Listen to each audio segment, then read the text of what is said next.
A dense fog clung to the steel surface of the Gerald R. Ford, the world's largest aircraft carrier, as it carved through the Atlantic with the grace of a drifting fortress. Engines deep below throbbed with a low rhythmic pulse, sending vibrations through the deck and the bones of every sailor aboard. While the world often focused on its sleek jets and towering superstructure, few ever gave a second thought to the ship's rear, a place where missions ended, heroes landed, and mistakes could prove fatal. At the far end of the flight deck, tucked behind the thunder of incoming FA-18 Super Hornets, was Petty Officer First Class Ramirez. With a neon green shirt soaked from ocean mist and sweat, he stood just feet from the arresting wires, eyes fixed on the sky, listening for the unmistakable roar that signaled a jet's approach. His job was simple to describe, but impossible to perform without unshakable nerves. Guide the aircraft safely to a full stop by ensuring the arresting gear was perfectly calibrated. It was an unglamorous job, buried in technical precision and relentless pressure. Today, he wasn't alone. Ensign Kara Whitmore, newly stationed and still adapting to the chaos of carrier life, stood a few paces behind him. Young and fiercely observant, she had just completed her initial qualification training and was now shadowing the deck crew as part of her systems integration role. Kara had read about carrier landings, watched hours of simulations, even passed with top marks, but nothing had prepared her for the immediacy. The wind, the noise, the adrenaline. "Eyes on, Ensign," Ramirez said without turning. "If you blink, you miss everything." A shriek cut through the haze, the howl of jet engines descending. Kara squinted, heart racing, as the F-18 came into view. The fighter hurtled toward the deck like a metallic hawk in free fall. Then, with a brutal jolt, the tailhook caught the third arresting wire. The sudden tension in the cable shuddered across the entire rear deck, accompanied by a violent metallic snap as the jet lurched to a halt. Kara's breath caught in her throat. Just like that, the high-speed chaos was over, and the aircraft taxied forward, clearing the deck. Ramirez exhaled. That's what we call a textbook trap, but it only looks easy until it isn't. What Kara didn't realize was that this rear portion of the deck, often overshadowed by takeoffs and air ops above, was where the real dance of danger occurred. Here, any misalignment, mechanical failure, or misstep could cost lives. And as she watched crew members rush forward to inspect the wire tension and reset the landing gear, she began to sense the quiet burden they carried. Below them, deep in the bowels of the ship, Chief Warrant Officer Briggs monitored the arresting gear control room. Screens flickered with data streams, pressure gauges, and system diagnostics. The real-time analysis of each landing was fed here, where decisions had to be made in milliseconds. Briggs had seen his share of failures, cables snapping, hydraulics overheating, pilots overshooting. He had learned that even a second's delay in judgment could turn precision into catastrophe. Just days earlier, during a nighttime recovery, a cable had frayed without warning. The maintenance crew had caught it during inspection, but it had left Briggs on edge. He didn't like variables. He especially didn't like that the Ford's rear systems, despite being state-of-the-art, were under near-constant strain during extended deployments. Every safe landing added wear. Every successful catch brought the next failure 1 inch closer. As Kara and Ramirez inspected the now reset cables, an alert buzzed through Ramirez's headset. Another jet, inbound, this time with a reported stabilizer issue. "Here we go," he muttered. Kara watched as crew members tensed, falling into practiced positions. She could feel the mood shift. The aircraft appeared out of the mist, trailing slightly off-center. The pilot fought to align, wings twitching as crosswinds shoved against the hull of the massive ship. This wasn't going to be clean. Ramirez barked quick instructions, crewmen dashed to make minor adjustments, and Briggs, watching below, prepared the emergency retraction system in case the pilot missed the wires entirely. Then it happened. The jet hit fast, too fast. The tailhook skimmed past the first and second cables. It was the third or nothing. The deck crew held their breath, and then a jarring screech of metal. The hook latched the third wire just at the edge of its tension limit. The jet groaned, wheels skidding, then shuddered to a halt, its nose just meters from Kara's boots. "Close one," Ramirez said, visibly shaken. Kara nodded, unable to speak, her heart pounding in her ears. The tension on deck didn't ease. It never truly did.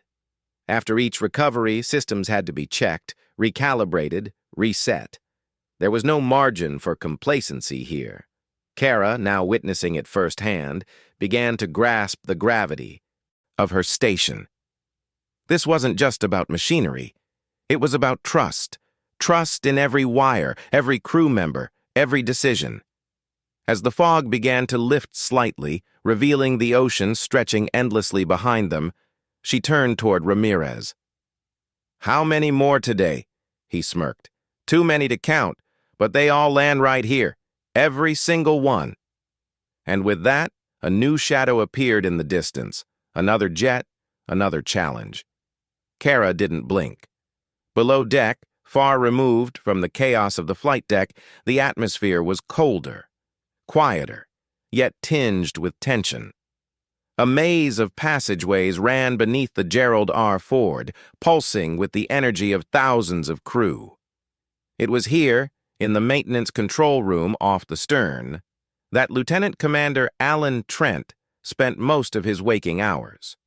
Lean, stoic, with a mechanic's calloused hands and an engineer's mind, he oversaw one of the most critical yet invisible departments aboard. The systems ensuring that the tail end of the carrier didn't become its most vulnerable. Trent had never been drawn to the glamour of jet takeoffs or the bridge's command presence.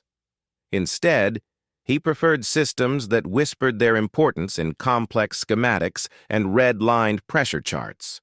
For him, the rear of the ship wasn't just a landing zone, it was a living mechanism, a collection of subsystems that, if neglected, could swallow aircraft whole. Across from him sat Petty Officer Lydia Shaw, poring over maintenance logs. She was sharp, methodical, and carried herself with the quiet confidence of someone who didn't seek recognition, but earned it anyway. She flagged a data point. "Third arresting wire's hydraulic rebound is spiking again. 2 days in a row." Trent leaned over, studying the numbers. "That's not just wear. Something's changing in the system. Recheck the dampers, see if there's fluid loss or an actuator delay." But Shaw was already pulling up a diagnostic overlay. "If that rebound delay widens by another half second, we risk losing stopping power at the point of max tension." Trent didn't need convincing. A failed trap could result in a $70 million jet skidding into crew, barriers, or worse, off the deck entirely. And if that happened, eyes wouldn't be on the pilots. They'd be on him.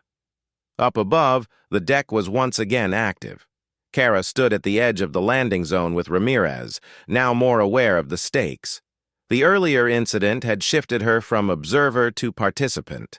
She wasn't just there to learn anymore, she was becoming part of the ship's nervous system, where decisions made in seconds could echo for days. "I keep thinking about how much has to go right," she said, watching as another F-18 lined up for approach. Ramirez nodded. "And how little it takes for it all to go wrong." The pilot brought the jet down cleanly, but the moment it hooked the wire, the entire deck groaned louder than usual.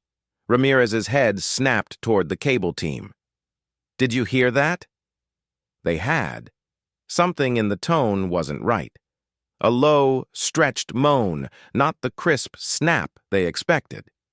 Below, the same signal tripped a red alert in Trent's control room. "Rebound exceeded threshold," Shaw reported, eyes wide. "We're 5% over tolerance." Trent issued orders without flinching. "Lock out the number 3 cable. Rotate to 1 and 4. We're doing a full teardown after hours." In a heartbeat, the system adapted.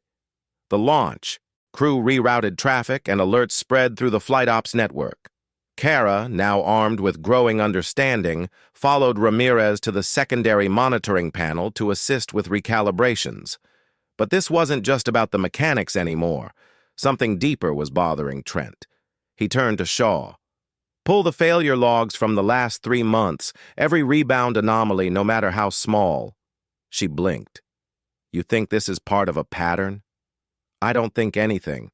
But I don't believe in coincidence either, especially not with a system this young." As Shaw dug into the archives, a strange consistency began to emerge. Each anomaly, small at first, was clustered after high wind conditions or turbulent recoveries. External forces were pushing the systems harder than they'd been rated for. It wasn't a design flaw. It was an operational blind spot.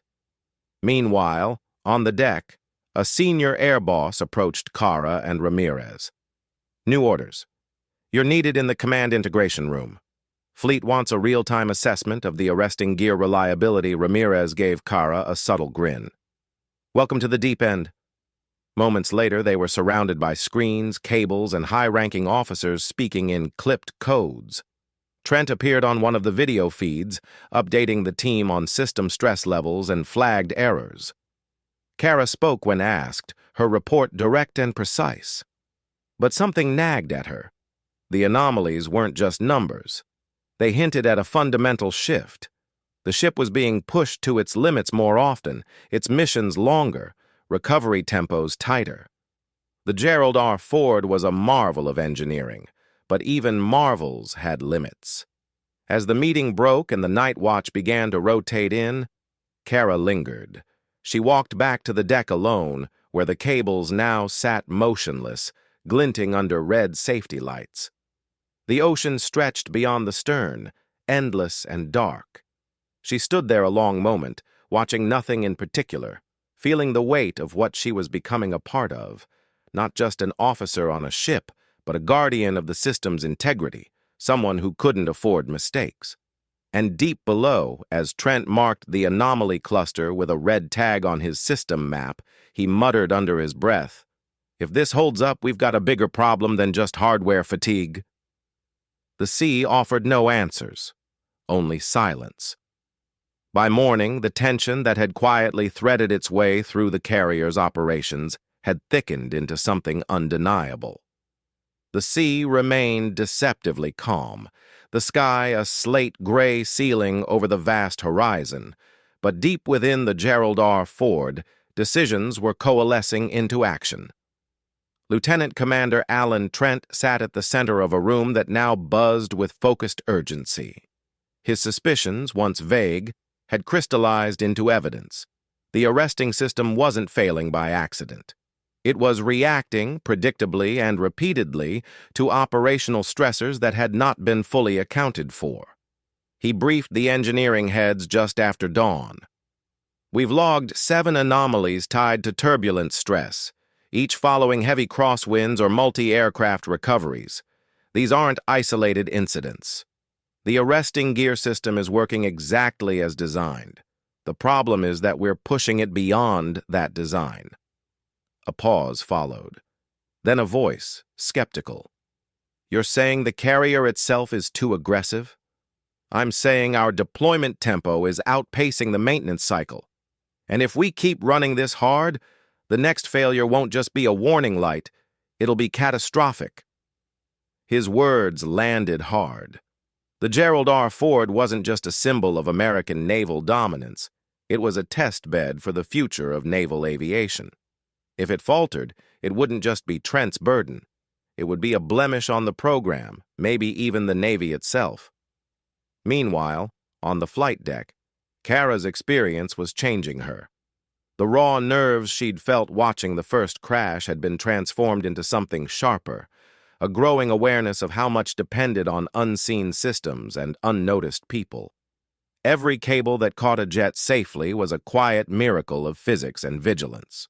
Petty Officer Lydia Shaw met her on the deck catwalk as a new round of flight operations prepared to launch.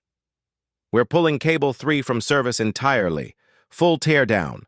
Trent wants to isolate the rebound chamber and stress test every inch."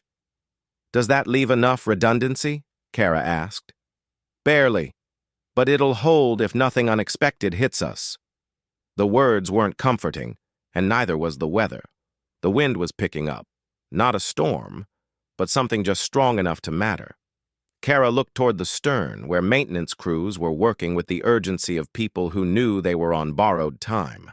The next flight group included a combat-loaded F-35, heavier than the Hornets, more sensitive to arresting conditions.